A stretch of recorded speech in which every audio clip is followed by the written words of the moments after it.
walking on a pink cloud. So I asked her last night at her graduation prom, and she said yes. We're going to be married in August. Wow, married? But she's just finishing high school, and you still have 2 years at the university. That's a tough road, Larry. What are you going to use for money? Well, Sue's folks were going to pay something to put her in junior college here in town for 2 years. So we'll have that. But instead of going to college, she'll get a full-time job in campus town. Say she doesn't care anymore about education. So with that and my part-time job, we'll get by. Uh-oh. Here's Sue now. You two probably want to be alone.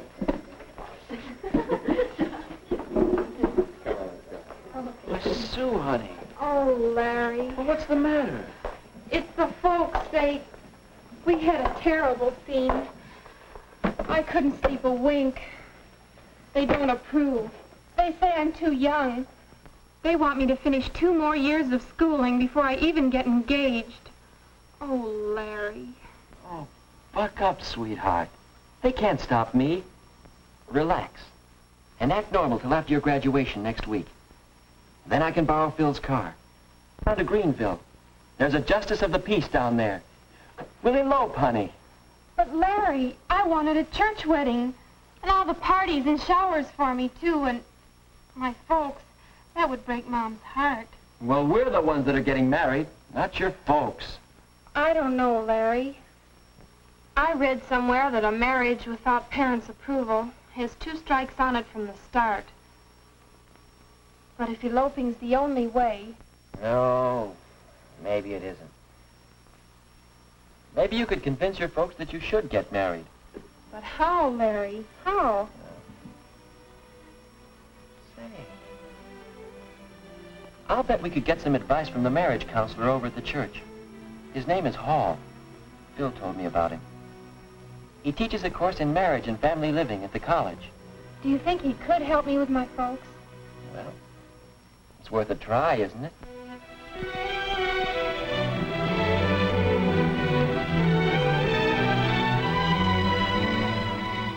My folks don't understand the way I feel.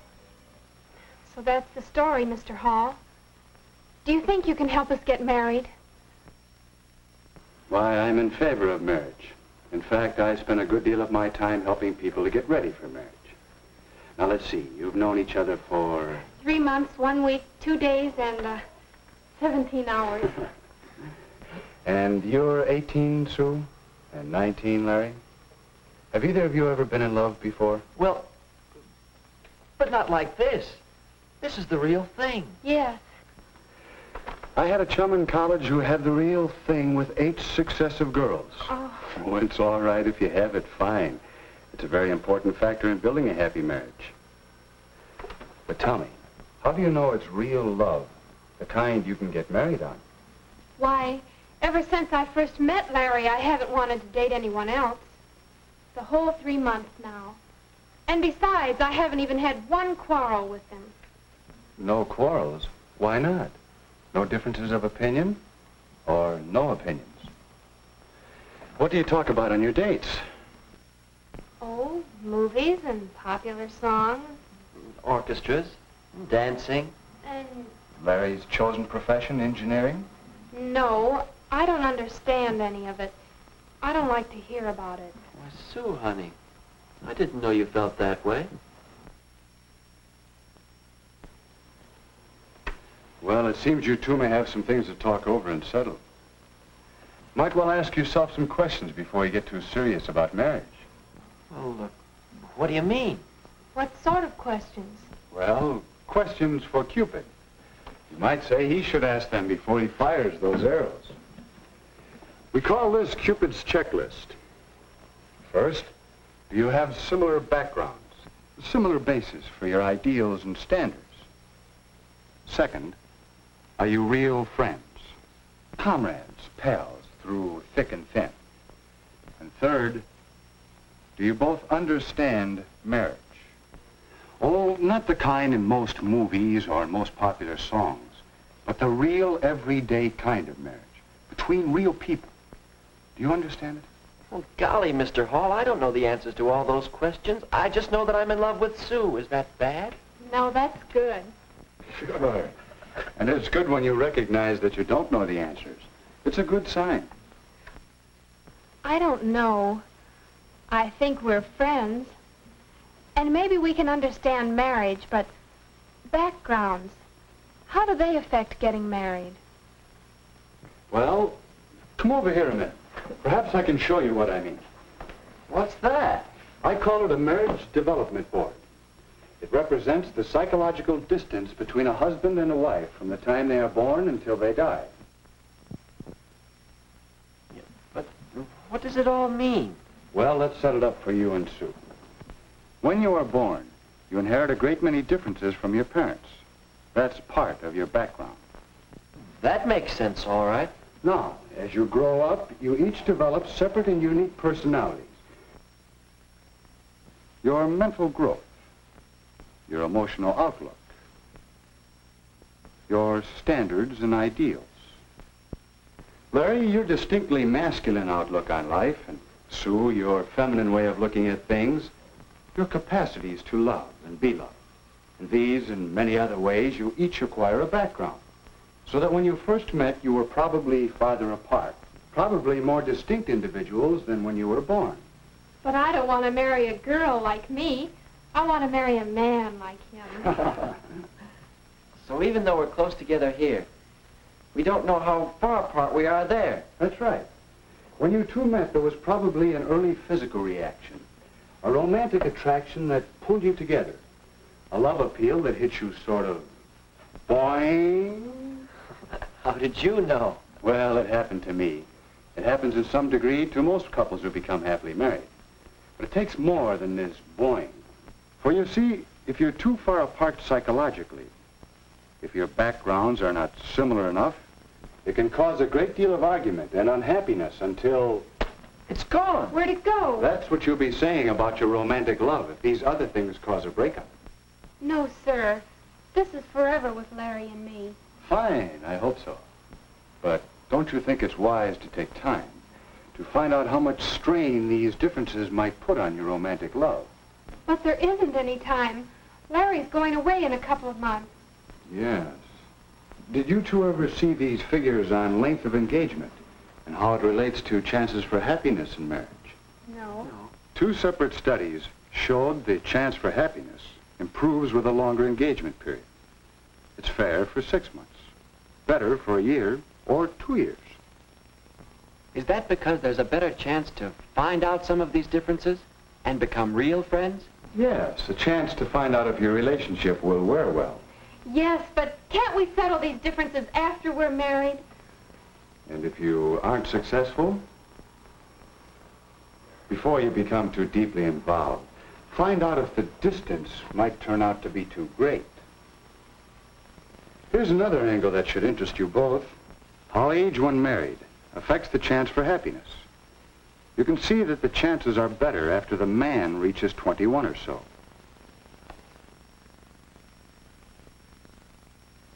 And the same study showed that the woman must be 19 or 20 before the chances for happiness begin to be good. But why? What's the difference between 19 and 21 or so? The difference is in you the next few years. You, Larry, and you, Sue.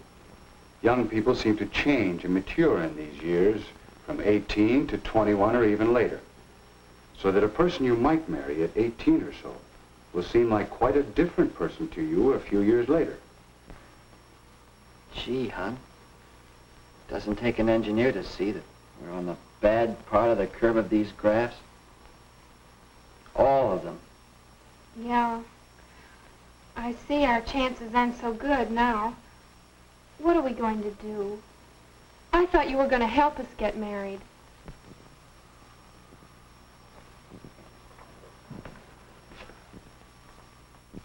I believe I can. I think you two have a lot of what it takes to build a successful marriage. And yet, you wouldn't try to plan and build a house in 3 months, would you? Shouldn't a marriage have better planning? If you two are going to build a successful family team that will last for 40 or 50 years, how long do you think it should take to get ready for it? All right. we know when we've done it?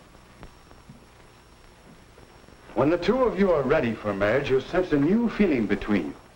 The two of you united as a pair, thinking as one unit, acting as one unit, in the building of a marriage and a new family.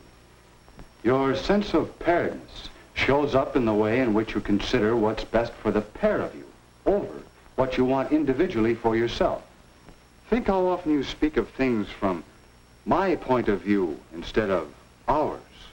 How often you say, I want, instead of we want. I guess it wasn't my folks that needed convincing, it's me. I mean, it's us, isn't it, Larry? Yeah, we'll say. And so, in terms of the checklist for Cupid, Larry and Sue began to examine their readiness for marriage. Do we have similar backgrounds? Do we agree on our religious beliefs? And have the same feelings about religion in general? Do we have the same ideals and standards and tastes?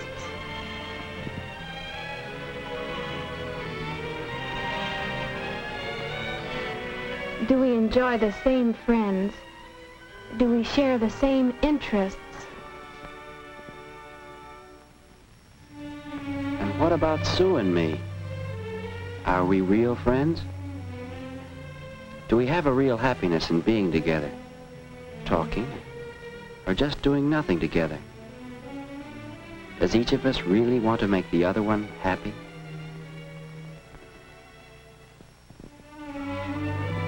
Do we have a real interest in each other and a sense of pride in each other?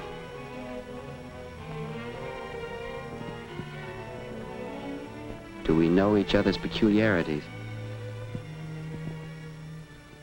Do we both have a spirit of give and take?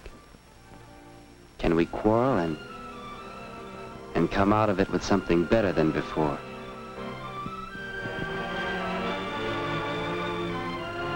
Do we really understand marriage?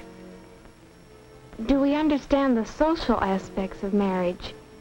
Have we an understanding about money matters and how important it is to have enough money to do more than just get by? Do we understand the physical aspects and the family side of marriage? Do we know how much work there is to a marriage?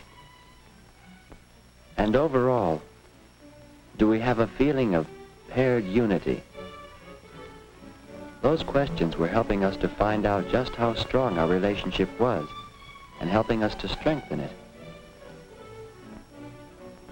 So the next time we called on Mr. Hall, we realized how much he had been helping us. He had been talking for some time with our parents, and there seemed to be general agreement that Sue and I now had a much better idea of just how much psychological distance still separated us.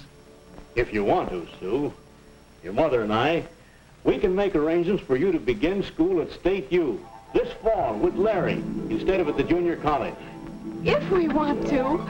Then, if you two get along, in school, that is, if you continue to reduce the psychological distance, then perhaps at Christmas vacation or at Easter vacation, we'll be glad to announce the engagement. Oh, Larry! And then we can be married when Larry graduates in 2 years. I mean, 1 year and 10 months and 3 days. Yes, if the engagement period gives you two the opportunity to work things out together. If you both still want it. I guess you might say we're engaged to be engaged. And Mr. Hall, we both want to thank you. And say, now do you think we have anything more than... Boing! Why, yes, I think you've made a good start towards getting ready for marriage.